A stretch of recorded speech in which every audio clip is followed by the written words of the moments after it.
sorry, the number you have reached is not in service. Please check the number or try your call again. This is a recording. Are you listening?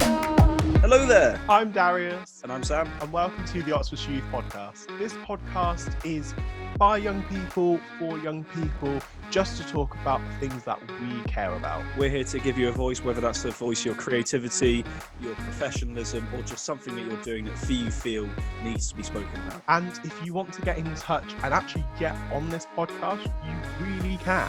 We don't bite. I mean, we promise. And we promise. But the real question here is, are you listening? I mean, are you listening? Are you listening? Are you listening? Let's just get on into the podcast. Welcome back to the Black Lives Matter mini-series. There are some themes within this mini-series that may be upsetting to you. If it is triggering to you, themes of racism, bullying, and various other things, please we implore you to listen to another one of our podcasts that will be much more beneficial to you. Thank you, and we hope you enjoy the Black Lives Matter mini-series. Let's get into it right now. Hey there, it's Darius again, and welcome back to the Oxfordshire Youth Podcast. Today is a very special episode of the Black Lives Matter mini-series. This is a collaboration episode with 0 to 100 podcast, and let me just say, they are another amazing podcast in Oxfordshire, so if you haven't already checked them out, make sure you do so. And if you're hearing my voice for the very first time, hey, I'm Darius. I am a trustee for Oxfordshire Youth. I'm a dancer, blogger, writer, amongst many other things. I have a YouTube channel.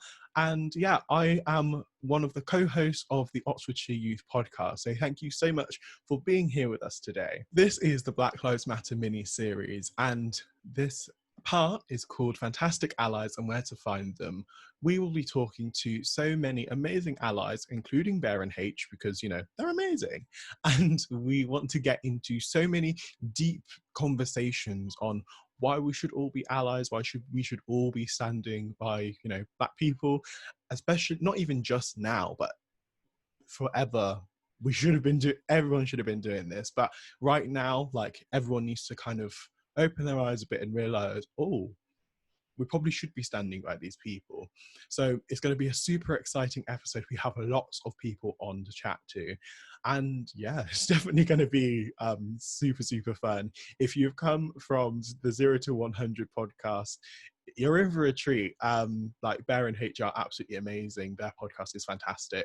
And if you are just fans of the Oxfordshire Youth Podcast, as I said earlier, go and check out the 0 to 100 podcast because they are absolutely fantastic. So on today's episode, we have Bear and H, obviously two of the coolest people I know. Like, in my mind, they're like my cousins. They probably aren't my cousins, but they could be. Like, we could probably like work it into like a family tree and pretend that we're cousins. I'm super excited to see everything that they're doing with their podcast and just really killing the game. We have Ben, another member of Oxfordshire Youth Voice. He is such a fantastic human being and probably like one of the kindest people I've ever met. Another amazing person from Collective Conversations is on this podcast, Jas. Now, Jas is just, I think since we met, and I'm air quoted met because we've never met in real life, but we've met through the power of Instagram and the power of journalism.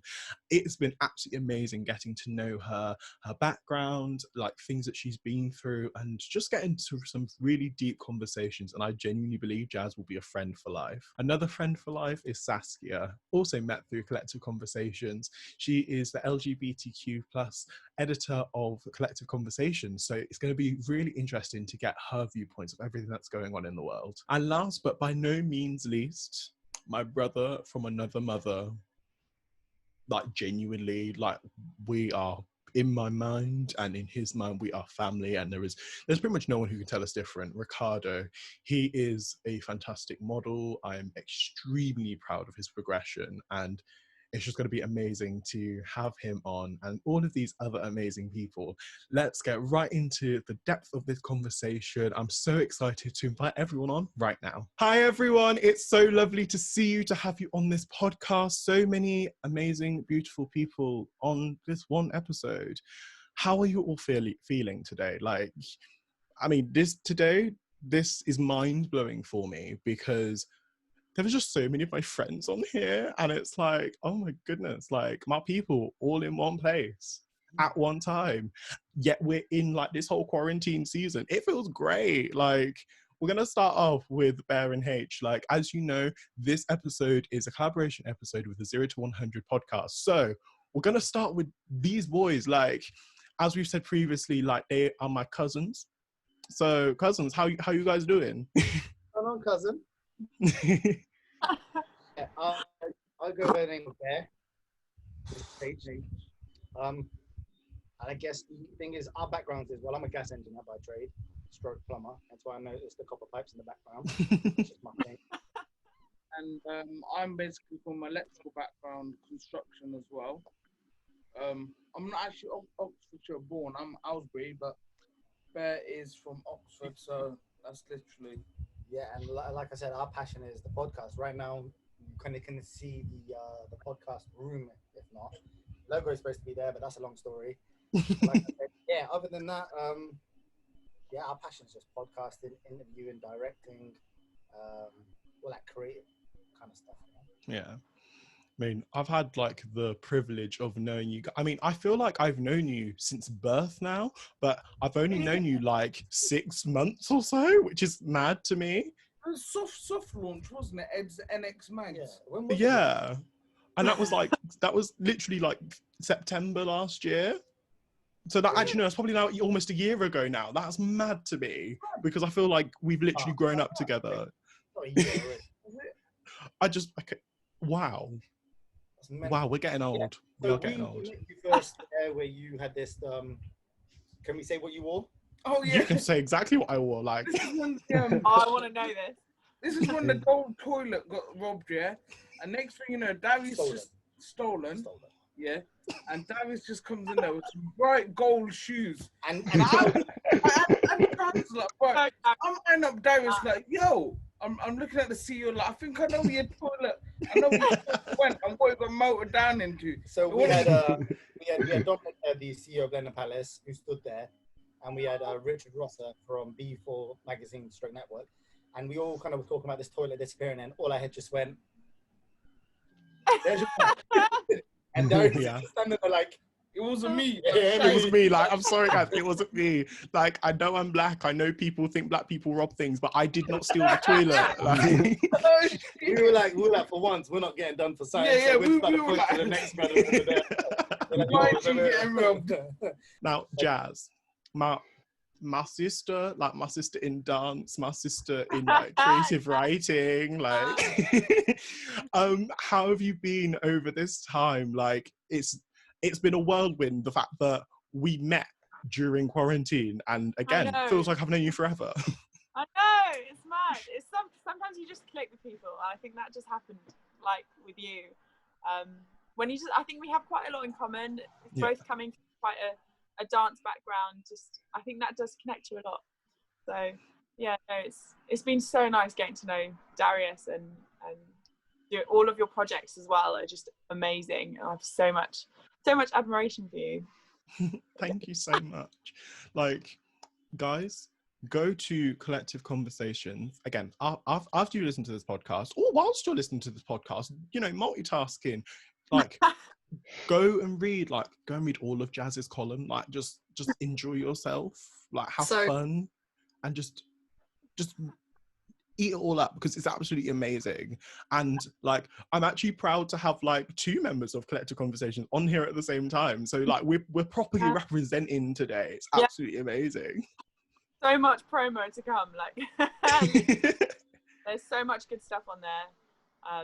Definitely go read some. 100%. Currently popular now. Yeah. Nice. Woo! See, we appreciate the love, because, you know, you got to support your people, even if you're the people who are your people you haven't met yet, but you got to support your people. Like, we meet so many amazing people through doing Collective Conversations, and I think, like, even just as a sort of writer, being able to talk about all these issues, and especially on our little group chat, we always send different posts and information, and it's really refreshing to be able to just have these discussions. and hear different perspectives, which is the point, isn't it? It's kind of meant to get different points of view and combine them and see how it works. And I think it works really well.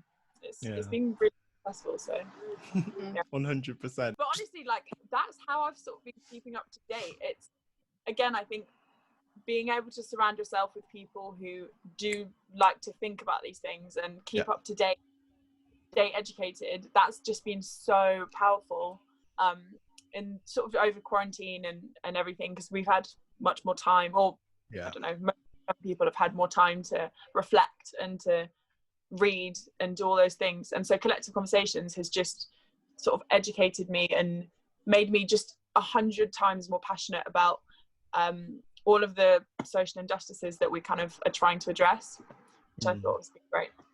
Exactly. And I'm so proud to know you and like have met you. And also Saskia, I'm so proud that I've met you as well. Like, Saskia is a phenomenal writer. Like, again, on Collective Conversations, we're gonna plug it again. She is the LGBT editor of Collective Conversations, and like, I've learned so much, like checking my own biases and being like, whoa, I didn't even know I thought like that. So I think it's amazing what you are doing, Saskia. Like, I just want you to like explain more about like your writing style, like where it all came from, because like it's extremely empowering. Thank you. That's really lovely of you. That's funny. I think it's the same thing. Like, I feel like I've learned so much from you. Like, I've just like taken so much of your knowledge and just like absorbed it over this last quarantine, and I'm so grateful to like have met you, because it's been an incredible learning experience, like reading your articles and stuff. They are top notch. Sorry. Some of yours. I don't know. I feel like I love English literature. I'm going to study English literature at university, and I don't know, I feel like a lot of queer stuff, like a lot of like especially female queer issues aren't spoken about very much, and especially in the community that I grew up in, I have a Catholic Irish father and a Catholic Lebanese mother. It's just, there's not much room for queer identity to thrive, so I wanted to speak about gay stuff. There are certain things I didn't even realise, and I think the fact that, like, specifically on Collective Conversations, we are, you know, making those moves, having those conversations, and people are reading it and they're finding out like, oh, like, even within our own group, as we've been saying, like, there are things we all didn't know and we're all learning. And I think that's probably like the best way to be, like, the fact that we're all learning is brilliant. Yeah, I feel like we work well together creatively, like all of us, like reading different articles, like we bounce off each other quite well. Yeah, definitely. Yeah, it's just, it's a beautiful community of just fantastic really human beings. Now, Ricardo, I'm going to come to you next. And like, I have known you for such a long time, and it's just, in my mind, you could only ever be my brother, and there's no questioning that. I've told my parents this, and they're like, "Yep, cool, he's part of the family now." So they just accept it. And the good thing is, like literally, you could walk to our house now, knock on the door, and my parents would just be like, "Yep, come in, son, like, it's fine." So I didn't know what I would do without a little bit of Darius or DJG or, you know, Mama Smith in my life. You know, you got, you know, enough. You guys are giving out enough positive energy for the whole of Oxford all time. You know, we're lucky to have you. Oh, thank you so much, buddy. Now, if you guys aren't visual watchers, if you aren't watching, if you can't see, you will not be able to see Ricardo's bone structure. You will not be able to see his hair. You will not be able to see like all of the brilliant things he has going on. Like Ricardo out here being a model, not just a model, but a model. A model, you know. So like, I know, and you know when like you're like ridiculously proud of a friend, and you're just like, that my best friend over there, like upon these magazines. That's me, like, every day. So like, how has your journey been to get to where you are today? I mean, yeah, it's been an adventure, man. Like I just like traveling and like experiencing new things and creating. So for me, it's perfect because I get to travel around the world just modeling and meeting new people. But yeah, I mean, it has its ups and downs. You know, like right now with coronavirus, everything, like a lot of people, is on a standstill. But it's part of life. You know, you've kind of got to go with the flow of the industry and take things as it comes. Not really, you know, get offended by people, because there's a lot of rejection as well. You know, everyone thinks it's an easy thing, and it's not a hard job. Don't get me wrong, but you know, there's a lot that goes on mentally. With it that no one really sees. But yeah, I mean, I'm loving life. You know, I have a great life, so I can't really complain. Yeah, definitely.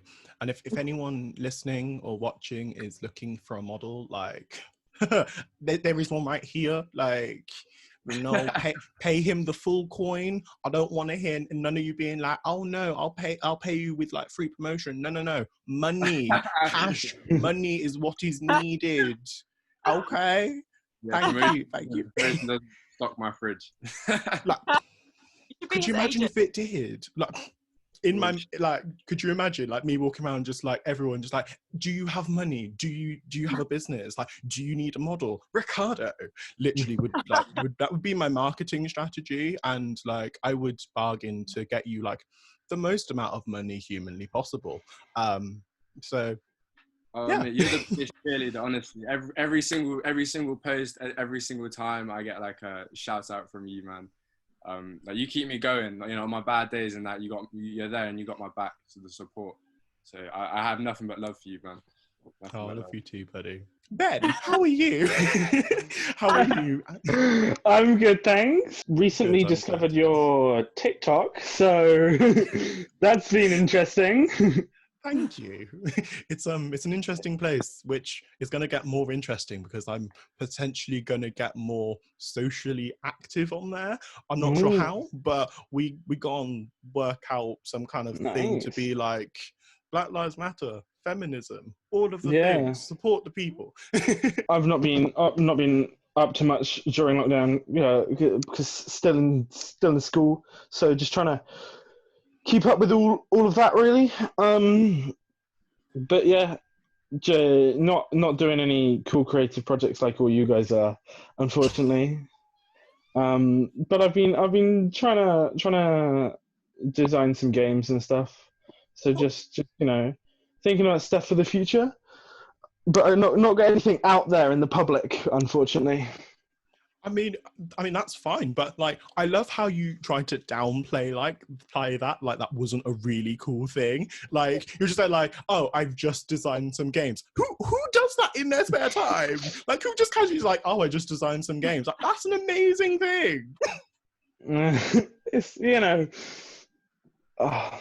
yeah, I get the same thing as Ricardo. Don't bring me up too much, you know. It takes a lot. That's really cool. Yeah, thanks. So now we're all best friends, and so now everyone's comfortable. Now we can get into the fun, interesting topics of allyship, because I mean it's not necessarily a fun topic, but there's so much to unpack, so much to talk about, and I think we all have, I guess, differing opinions, similar opinions, and I think we can all have a very interesting conversation. So. My first question for you all, I've asked every single person on this podcast so far this question because I think everyone's reaction to trauma is different. So how did you guys react to when you saw the brutal murder of George Floyd, Ahmaud Arbery, Breonna Taylor, and the countless others? Like, it was mad to even see that on TV or on social media. But like, Baron H, like, how did you react when you first saw it? Go on, you go first. You know what? I don't know. It depends. So like, but my thing would be like, you know, how often do you see someone, you know, die? It's like if you're back to like mine is, and then you see many people from different walks of lives like passing away in front of you due to violence, crime, anything to go from A to Z. Yeah. Kind of like. sadly it becomes the norm. Like the messed up thing is like when when those 3 people that you said passed away, rest in peace and that. It's one of those when you go, what can you decide? Yeah. Another one of us is dead. So You know? you're desensitized. Yeah, to the you whole kind thing. of you become numb to it in a sad way. So it's like seeing the videos for what they were, the real and you could feel the pain inside each video when he says I can't breathe. Yeah. And but it kind of like it triggers a nerve inside. And when I say us, I mean people of color. It kind of triggers a nerve inside us where we go, when does this stop?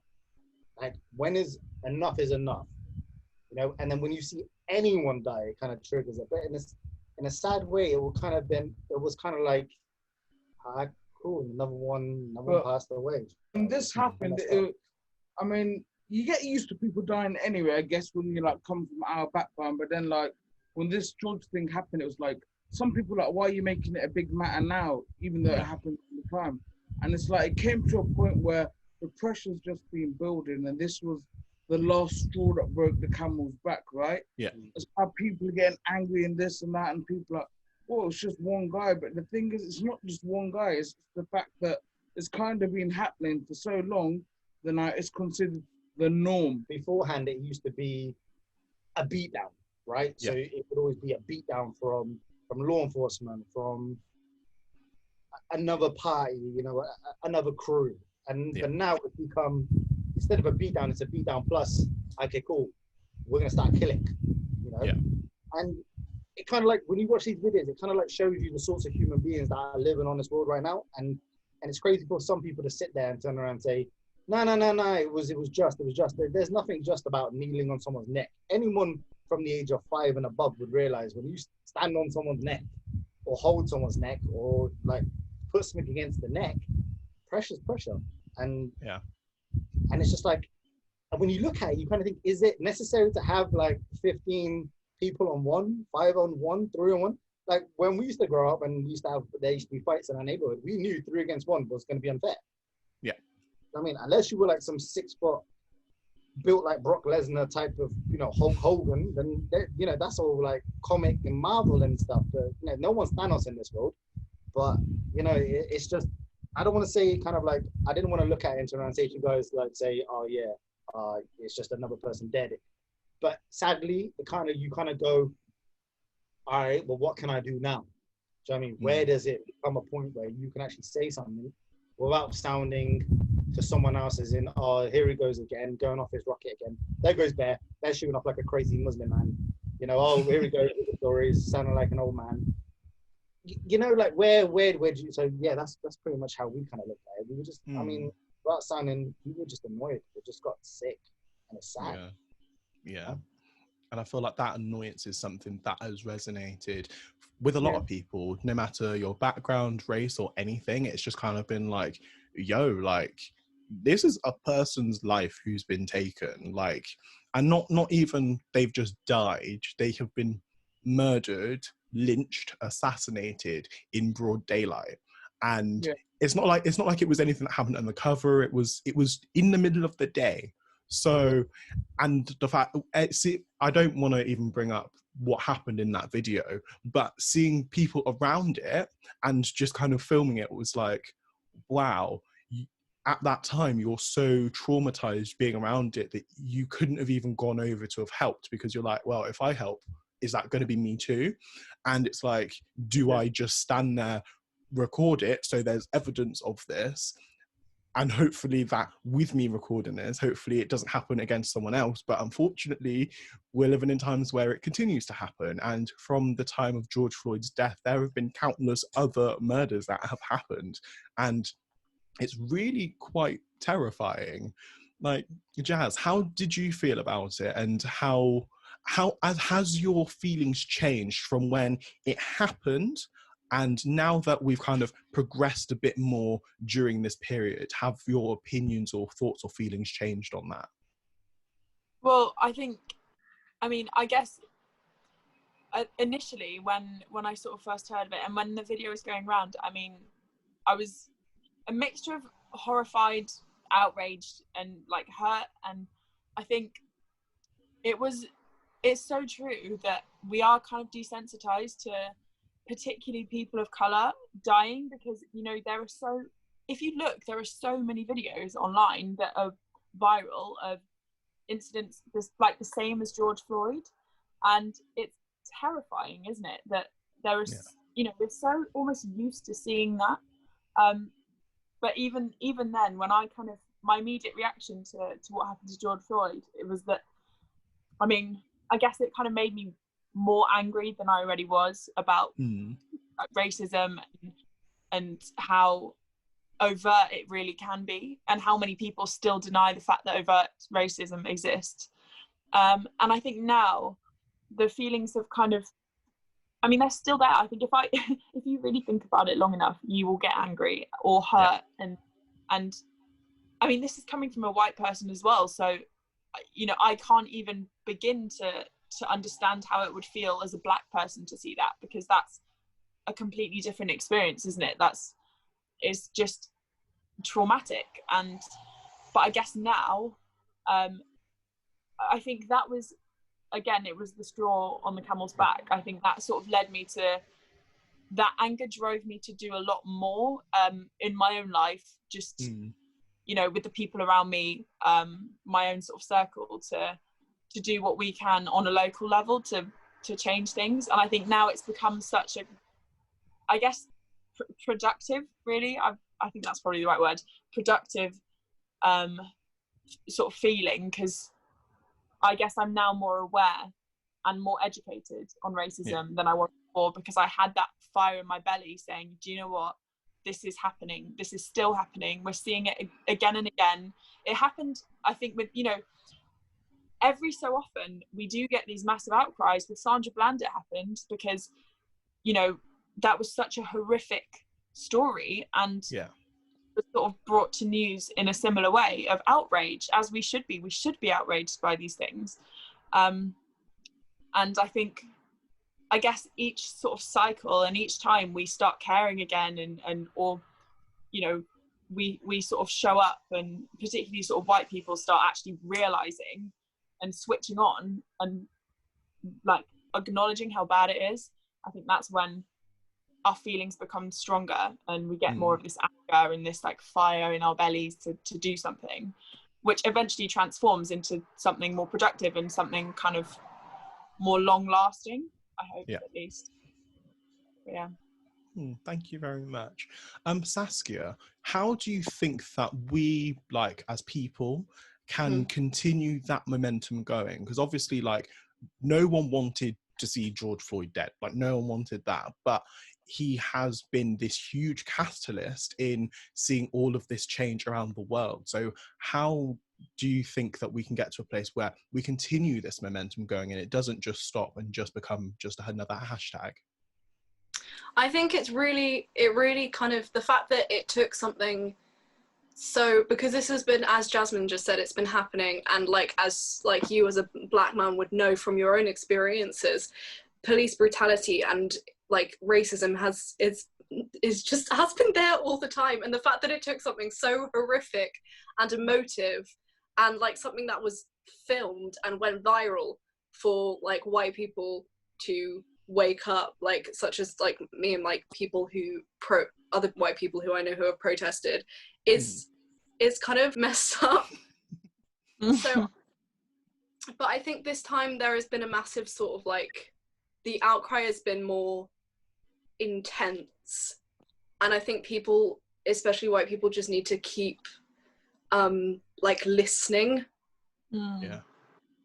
Keep listening to black experiences, because like experiences of people of color. And I don't know whether Jas has noticed this, but I started noticing how, like, remembering, because like half my family are brown, and I started noticing how like they're treated different by like authority and if people like throughout my life. I don't know, you just like, if you just keep thinking and like supporting black businesses and stuff, I don't know, I'm not an expert, but I think it's just, you have to be involved. Like the moment for you to ignore it is over.